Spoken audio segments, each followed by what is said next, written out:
you very much. I hope everyone can see my slides okay. So the history of Cypriot archaeology is now being told through multiple stories that reflect the diversity of people and practices involved, paving the way for a less partial, more comprehensive view, which histories centred on high-profile individuals and institutions necessarily simplify or overlook. To this end, today I'm going to explore the use of Cypriot antiquities at the British Empire exhibition, staged in London in 1924 and 25, to create a particular image of Cyprus for mainly British audiences.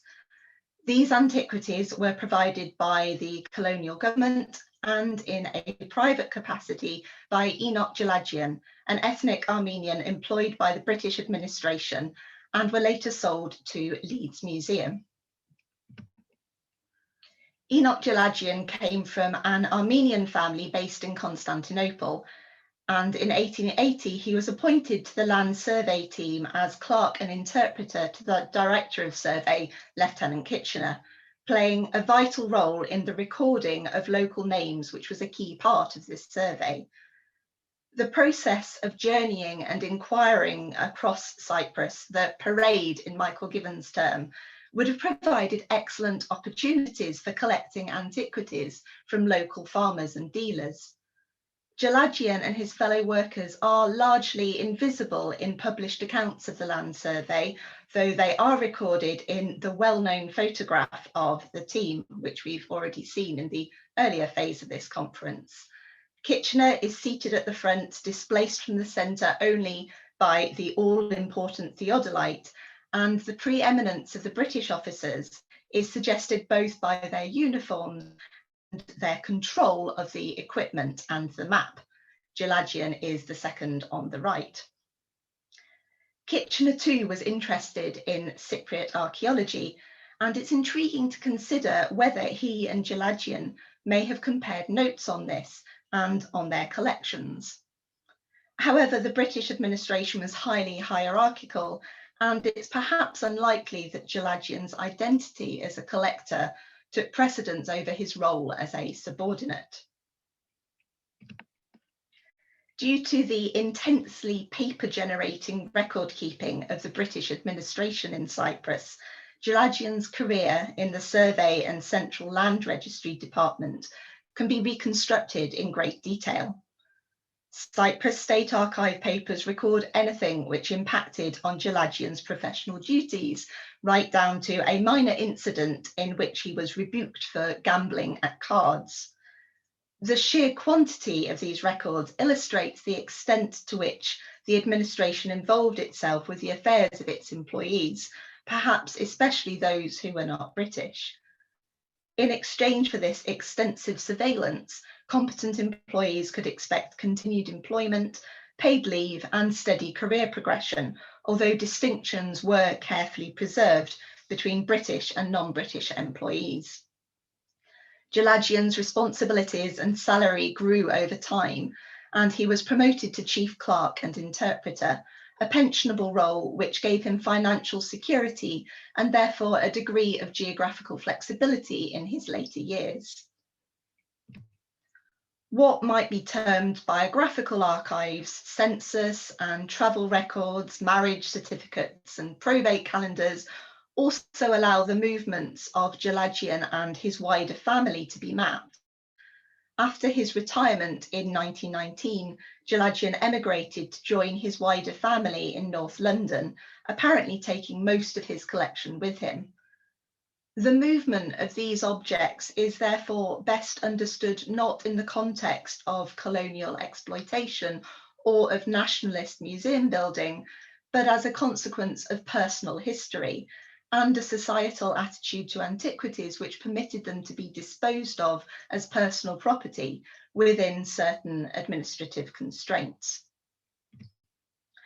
As Stella Diakou outlined for us at the last conference session, the antiquities law passed in Cyprus in 1905 as a response to illicit exportation meant that government permission was now required, which Jelajian first sought in 1909. His collection was inspected by the curator of antiquities, and an inventory was produced of over 200 items, including gold jewellery, pottery, figurines and glass. Constantinides reported objects of great interest for the Cyprus Museum, but despite this, Jelajian was informed that the committee is not at present in a position to deal with you for the purchase of your antiquities. And this was no doubt due to the endemic shortage of funds and lack of effective management at this stage in the museum's history. This created a catch-22 for collectors such as Jelajian, who were not permitted to export objects which the museum wanted, but could not sell them to the museum either because of its lack of funds. The nature of the state archive, which brings together formal correspondence and officials' notes, allows the public face and the private deliberations of the museum to be contrasted. Jelajian continued to be fobbed off by the machinery of bureaucracy for some years, and the final outcome is not recorded, but the Cyprus Museum did eventually acquire at least 2 early Cypriot red polished jugs. Jelajian also sold some objects from his collection to the British Museum, suggesting that he was linked into museum networks in the UK as well as in Cyprus. However, there remained enough of his collection in 1925 for it to form part of the exhibits at the Cyprus Pavilion at the British Empire exhibition. This exhibition was staged in 1924 and 25 at Wembley to the west of London and brought together British dominions, colonies and protectorates, emphasising their unity as a single empire. Cyprus's ongoing need for investment and economic development, held back by the increasingly unjustifiable Ottoman tribute, provided strong motivation for its participation in what was described as the empire's shop window. The special attraction of the exhibition was that visitors could travel the length and breadth of the British Empire within the space of a single day while never leaving Wembley. This make-believe voyage was made possible by reducing each territory to key signifiers which metonymically represented its culture, people and products. Every territory and every object relating to it was given a defined place in an act of order-making and control. The vision of the empire thus produced was conveyed both to the visitors themselves and much more widely through media reports and ephemera such as postcards and cigarette cards, as we see here. Within this framework, the presentation of Cyprus illuminates what the colonial government felt to be important in staging authenticity for mainly British tourists, potential investors and consumers. Cyprus's participation in both years was coordinated by William Bevan, formerly Director of Agriculture in the British administration.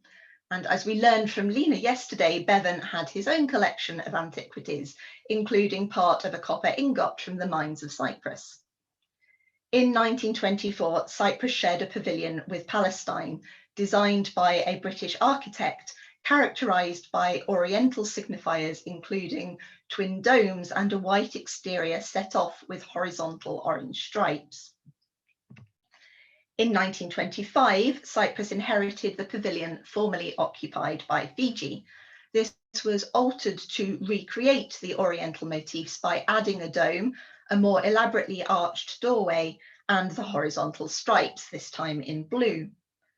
This choice of architectural features indicates that this rather orientalised presentation was a deliberate strategy on the part of the Cyprus government organisers, perhaps as a counterbalance to the Hellenic aspect of Cyprus's perceived identity. The administration's objectives for the pavilion's display were largely commercial, based on raising awareness of the island's resources and products and securing wholesale orders. Tourism was also promoted and efforts were made to educate the visiting public, who were found to be very ignorant of Cyprus's past and present. These aims were pursued by creating a diffuse atmosphere of exoticism and antiquity, coupled with promotion of the island's commercial potential in the era of colonial modernity. Many of the objects on display had the dual purpose of creating visual appeal and also highlighting their potential value as commodities, including Lefkara lace and other textiles, furs and fruit. These were complemented by pictures, maps and photographs and ancient and modern pottery. The ancient objects were presumably supplied by the colonial government. It doesn't appear that they were for sale, but used as window dressing to emphasise Cyprus's long history. However, the exhibit suggested a permeable relationship between culture and consumption. The food and drink on display could be consumed in the cafe, purchased by individuals to take away, or ordered in bulk by merchants. So it's possible that the antiquities too were commoditized as cultural ambassadors. In 1925, Cyprus's more spacious pavilion included numerous private exhibitors, including Jelajian, displaying ancient pottery. His collection may perhaps have been included in the exhibition through his connections with the Cyprus Museum or within the colonial administration. The extent of his sales isn't known, but it's highly probable that some of his objects are now unrecognised as such in private and public collections in the UK. Newspaper articles promoting the exhibition emphasised Cyprus's world-known legends and history and promoted it as a place in which the romance of yesterday and the achievement of today are finely intermingled. This nostalgic, romanticised picture shows how Cyprus's ancient past, signified by ancient objects for display and sale, was used to lend charm to its marketable products and increase its attraction as a destination for tourism and emigration. This willingness to allow ancient heritage to be commoditised appears somewhat at odds with the developing antiquities policy in Cyprus, but was presumably due in part to a perceived difference in value between objects with known provenance and those disconnected from their site of origin. After the exhibition closed in 1925, the multitude of objects that it had brought together had to be returned, sold, or otherwise disposed of. As part of this process, 103 Cypriot antiquities were sold to the Leeds Museum. Although the Yorkshire Evening Post reported that Leeds had eagerly accepted the opportunity to purchase this collection, the minutes of the council's museum committee show considerably less enthusiasm.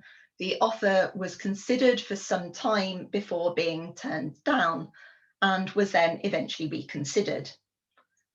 This change of heart is most likely due to Henry Crowther, the long-standing curator of the Leeds Museum, who was a firm believer in and promoter of the educational role of museums.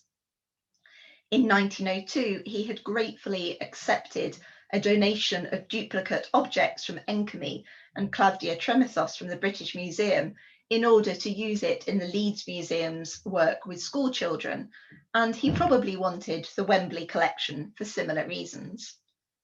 This acquisition was characteristic of the Leeds Ancient Cypriot collection, grown entirely through donations and somewhat chance purchases, rather than through shares in funded excavations, an underexplored aspect of the diaspora of Cypriot material culture in the UK. The display in Leeds was structured to demonstrate the development of art from the Bronze Age to the 1st century AD, in particular changes in decorative techniques. The collection was arranged in a freestanding case so that the visitor could follow progression through time by moving around the case, reflecting progress through spatial arrangement in a manner characteristic of late 19th century museums and still lingering on in Leeds at that point. It's now not possible to tell for certain which objects in the Leeds Museum's collection are from this Wembley purchase, and further research at the Cyprus Museum and in the Cyprus State Archives may perhaps help to shed more light on this. So to conclude, it's due to the perception that archaeological duplicates, especially those without provenance, had little value, that Leeds and other municipal museums like it were able to secure collections of Cypriot antiquities in the 19th to the early 20th centuries, and to bring them to broad audiences across the UK. The onus is now on these public institutions, whose collections have benefited from their involvement in these networks, to make their objects accessible to visitors and researchers, to explore their collection histories, and to restore them to their place in the history of Cypriot archaeology. Thank you.